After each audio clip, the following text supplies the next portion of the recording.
Hello friends, welcome to Thinking on Scripture. My name is Stephen Cook. Today we're picking up in our next lesson in our series on the subject of soteriology. Soteriology is the study of salvation. It derives from two Greek words, soter, which means savior, and logos, which means the study of or word about something. And as usual, I will post a link in the description below for any of you that would like to have access to my study notes. They are available in PDF format. Now, currently we are looking at biblical terminology related to soteriology. And in today's lesson, we're going to talk about propitiation. Propitiation, a theologically rich word that is important for us to understand. Now, propitiation means satisfaction, and that's the word that you should think about when you see this word. Now, Jesus' death on the cross was a satisfactory sacrifice to God, which completely paid the price for our sin. You see, we owed a debt to God that we could never pay, and Jesus paid that debt in full when he died on the cross and bore the punishment that rightfully belonged to us. Paul states in Romans 3:24, he says that we are justified by his grace as a gift through the redemption that is in Christ Jesus, whom God put forth as a propitiation by his blood to be received by faith. And so we are justified as a gift, and a gift by its very nature means that it was paid in full by the other person and is received without any cost. It doesn't cost us anything. And if we have to pay for it in any way, it ceases to be a gift. It means that it's something that we purchased, something that we paid for, in whole or in part. But that's not how we are justified. We are never justified by works. We are justified by faith in Christ. And we are said to be here justified by his grace. We do not earn it. We do not deserve it. Grace, by its very nature, means that it is unmerited, it is unearned, it is undeserved kindness that God extends to us. And so we are justified by his grace as a gift, and this through the redemption that is in Christ Jesus, because he paid our sin debt. He paid our sin debt. Notice, whom God put forth as a propitiation. And so Jesus' death upon the cross satisfied God the Father. Now here, Paul uses the Greek word hilasterion, translated propitiation, to show that Jesus' shed blood completely satisfied God's righteous demands toward our sin. And the result is that there is nothing more for the sinner to pay to God. There is nothing more for the sinner to pay to God, because what Jesus did was a one-and-done event. His death upon the cross, by that one act, forever satisfied every righteous demand of the Father. And so there's nothing more for the sinner to pay. There's nothing more for us to do. We do not give up certain things. We do not do certain things. We come to Christ and Christ alone, because we are saved by grace alone, through faith alone, in Christ alone. Christ alone saves. Nothing more, no one else. It is Christ alone. And he paid our sin debt in full. And 1 John 2:2 tells us that he himself is the propitiation for our sins.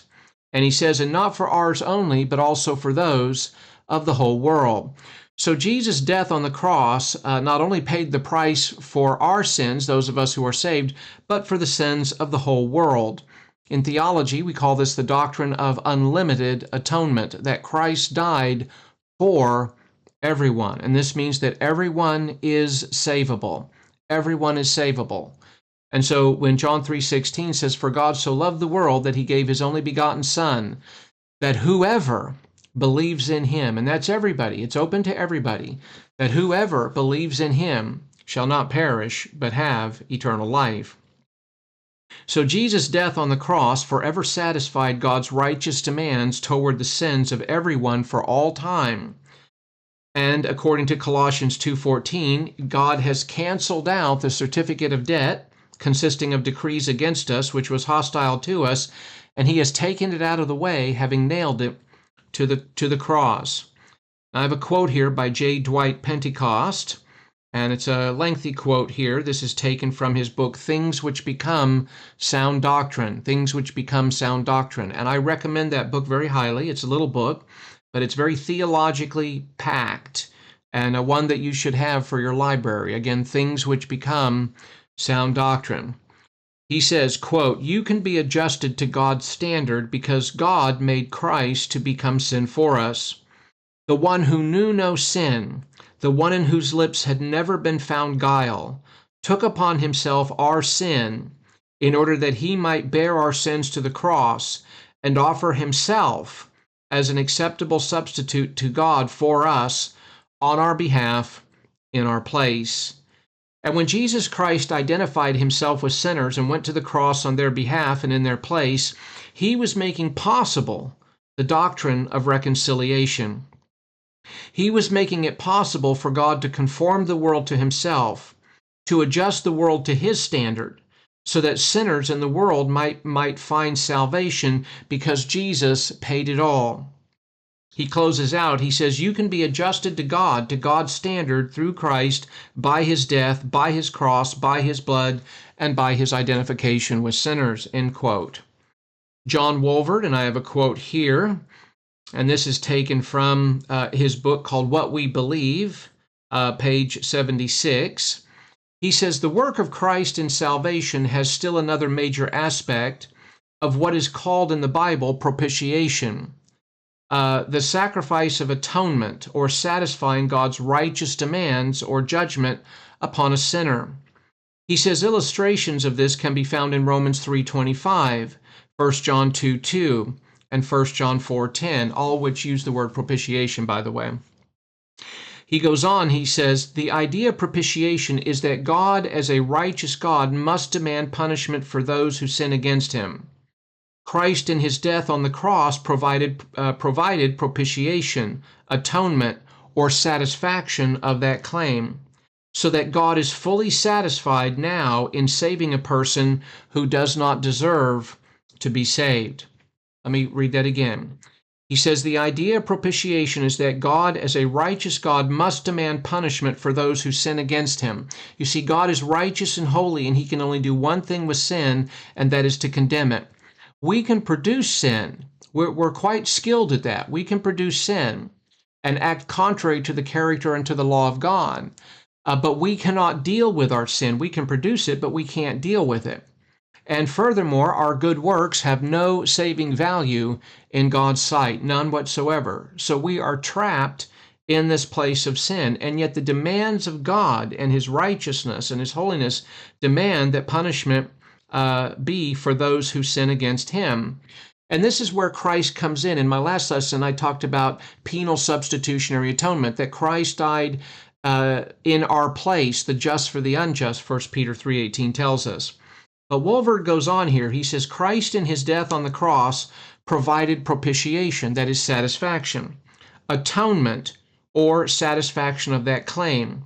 Notice his last point here, so that God is fully satisfied now in saving a person who does not deserve to be saved, end quote. Again, so that God is fully satisfied now in saving a person who does not deserve to be saved. None of us deserve salvation. None of us. We are saved by grace, unmerited favor, undeserved kindness, unwarranted love.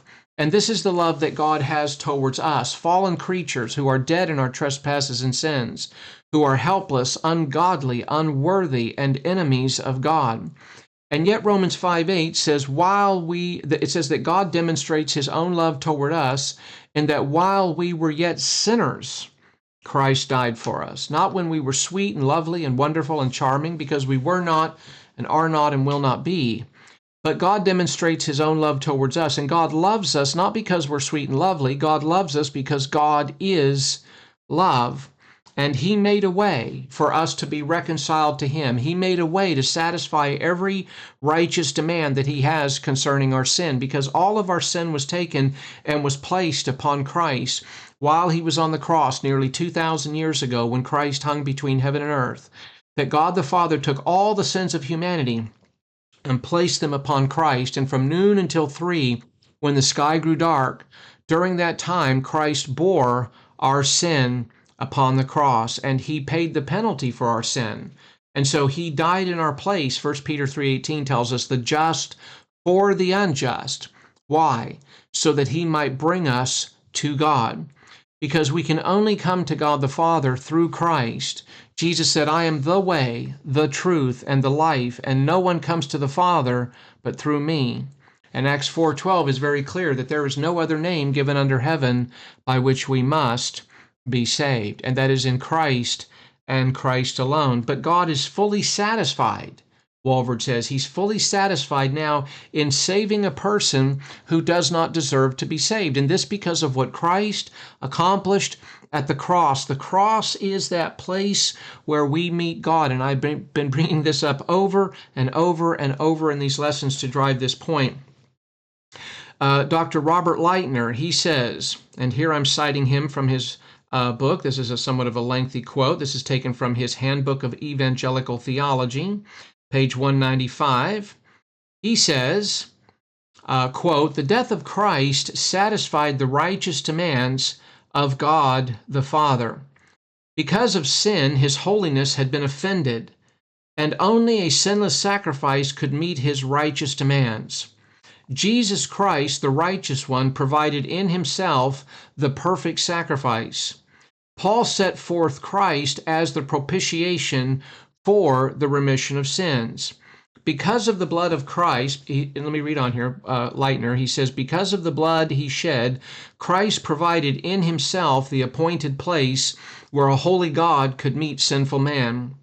Christ is now our place of meeting, our mercy seat. The need for propitiation stems from the sin of man and the holiness of God. It is man who needs to be reinstated or reconciled to God. God's holiness and righteous demands remain unchanged, that his holiness and righteous demands remain unchanged.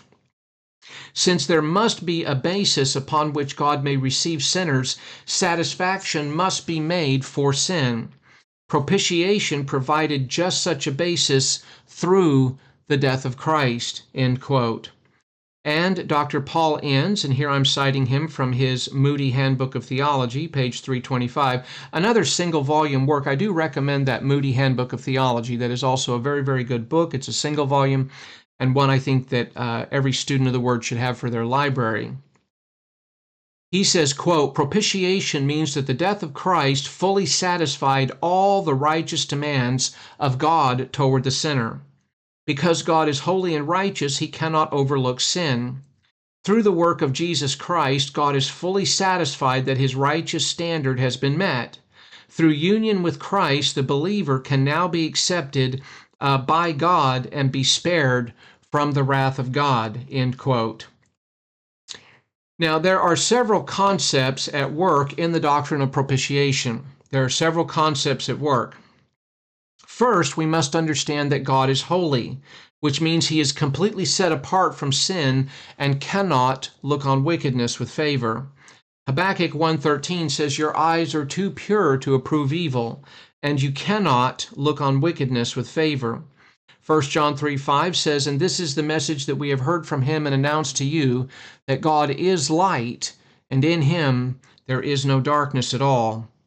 Now, because all mankind is marked by sin, we are all in danger of the fires of hell unless we turn to Christ as our Savior. So God is holy, he is righteous, he is set apart from sin, and being righteous, he can only do one thing with sin, and that is to condemn it.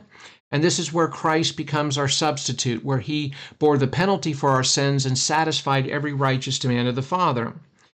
So the second part of the issue here is that God made a way. He made a way for his righteousness to be satisfied, and this through the cross of Christ. As Christians, we are said to be justified as a gift, that we are said to be justified by his grace as a gift through the redemption which is in Christ Jesus, whom God put forth as a propitiation by his blood to be received by faith. Now, John tells us in 1 John 2:2 that he himself is the propitiation for our sins. So God is forever satisfied with the death of Christ. What Christ accomplished at the cross forever satisfied every righteous demand of the Father. And we have to get this into our thinking. And this means that salvation is offered to us as a gift. For by grace you have been saved through faith, and that not of yourselves. It is the gift of God. Salvation is the gift of God. It's a gift, and a gift by its very nature means that it's free to the receiver, to the recipient, to the one who gets it, and that it was paid in full by the one who gives the gift. And that is what makes a gift a gift. If we have to pay for it, it ceases to be a gift. It means it's something that we have bought, either in part or in whole. But salvation is a gift, and we are said to be justified by His grace. So we are justified as a gift.